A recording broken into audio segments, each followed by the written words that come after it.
Welcome to Close Listening. I'm Zach Morgenstern, joined as always by silent co-host Ludwig von B. I decided to get a bit more casual, a bit more personal with this video.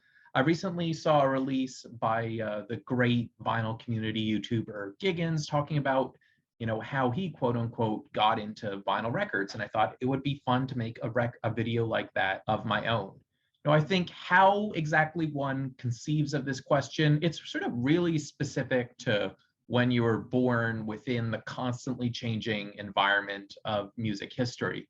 So in Giggins's video, we talked about how it wasn't something he necessarily thought of. He was always exposed to his parents' big record collection growing up, particularly for classic albums. In my case, I certainly saw a few records as a kid. I remember we had these Disney stories where there was a read-along book and a record player that you played them on. But for the most part, everything I saw was cassettes and then CDs. And to give you some context for my timeline, I was born in 1993. Now, there have always been particular cassettes and CDs I was really attached to. So in a lot of my childhood, I would always go to sleep listening to a CD.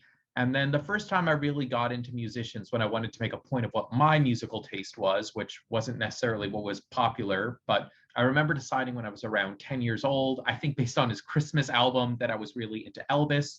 Back then, Starbucks was releasing CDs. So this is the Starbucks brand Elvis CD I was given, I think at around the end of 5th grade. Loved all of these songs. And then shortly thereafter, discovered a couple of Elvis's peers in Johnny Cash and Willie Nelson when I was given these CDs. Listened to all of these a lot. And so there have certainly always been CDs in my life that I have a real emotional connection to. I sort of had my next wave of falling in love with music towards the end of high school. I had started looking up Buddy Holly songs on YouTube. I really got into Buddy Holly. And then I got kind of sad because I thought, wait a minute, if I just look all of this up on YouTube, will that mean no one's going to bother getting me a Buddy Holly CD as a present? And luckily, my parents didn't think that way. And so for Christmas in grade 12, I got this Buddy Holly CD, and it was really important to me.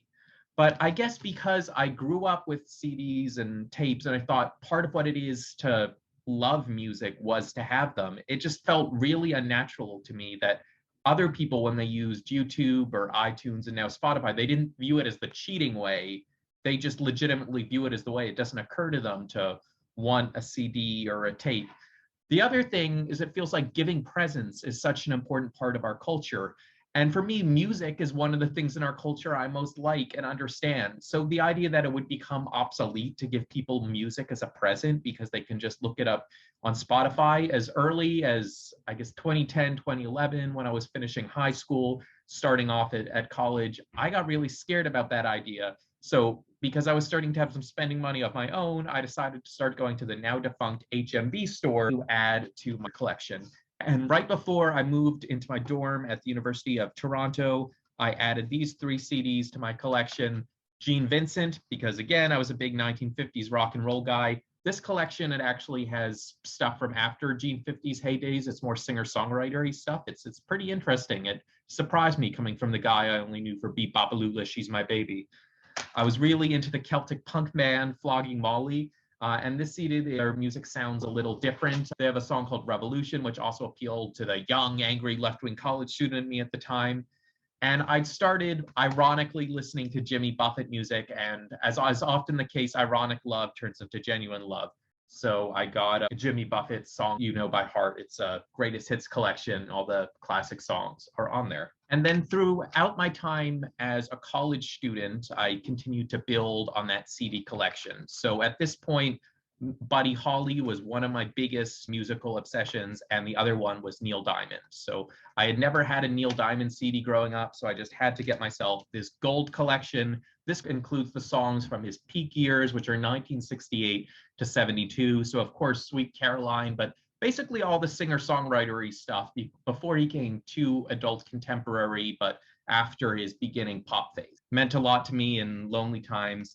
And then when I was playing songs at some sort of open mic, someone shouted, play some Cat Stevens, and I didn't know any. And then I got this greatest hits CD, and oof, I fell in love with this stuff. The melodramatic singing, little bits of keyboard here and there, but also an overall kind of folk demeanor. Now, on the one hand, when I went to college, so 2011 to 2015, I was kind of disappointed because one of the stereotypes about college students of them all being activists, all resisting the Vietnam War, not that that's happening anymore, that was one of the things I was looking forward to.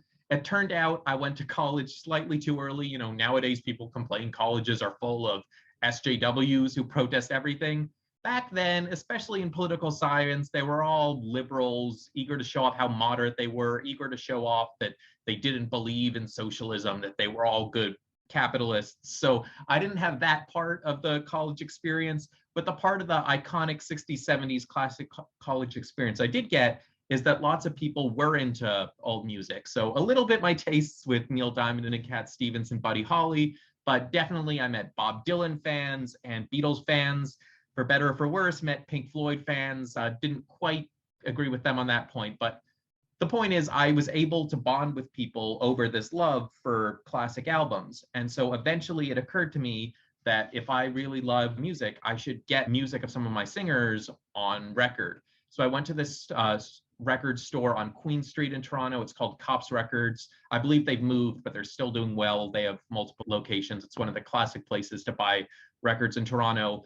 I bought two singles. I bought Chuck Berry's School Days and I bought Neil Diamond's Sweet Caroline. Unfortunately, I think those two singles are in storage somewhere. I really gotta find them. But after that, I started becoming obsessed with the website allmusic.com, where you could browse through all the albums a singer ever released. I memorized the names of albums of people I cared about, what the albums looked like.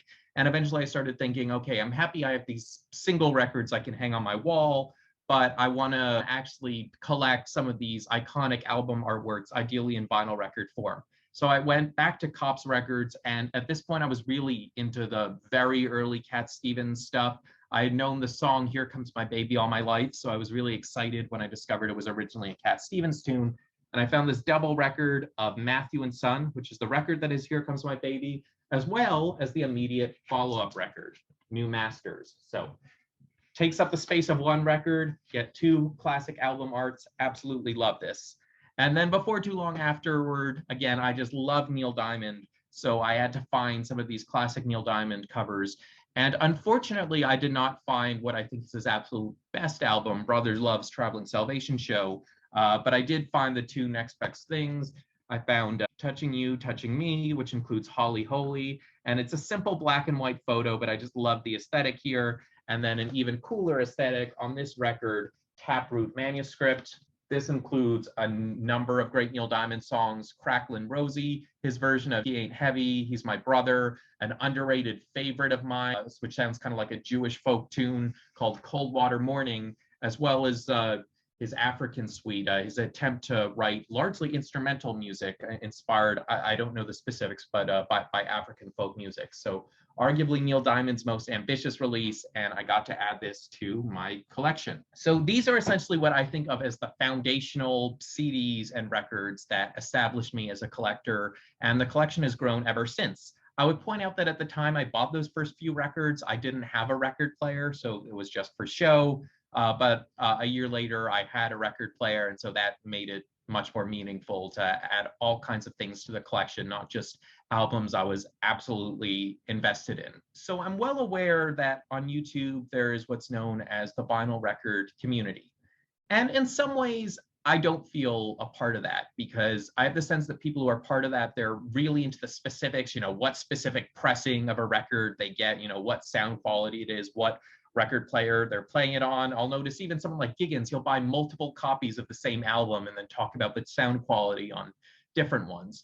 For me, it's kind of just about the emotional experience of picking up a copy of the record and then thinking about where that record falls in music history and just always being able to have that escape into CD and record stores. My eyes glaze up. I get a sort of mental and perhaps real physical headache if everything I do is just looking things up on the computer screen.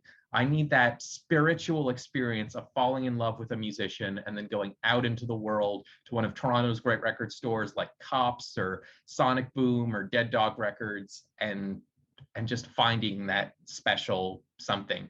So let me know what your relationship is, whether it be to records or CDs or cassettes. I do have a few cassettes, so those are harder to come by. I started making a point of buying a few more ever since I dug up my old Walkman and then got a new one when that one stopped working. But yeah, just let me know, what is your relationship to physical media? Are there particular physical CDs, records that mean a lot to you? I'd love to know. I'm Zach Morgenstern. This is Ludwig von B. See you next time.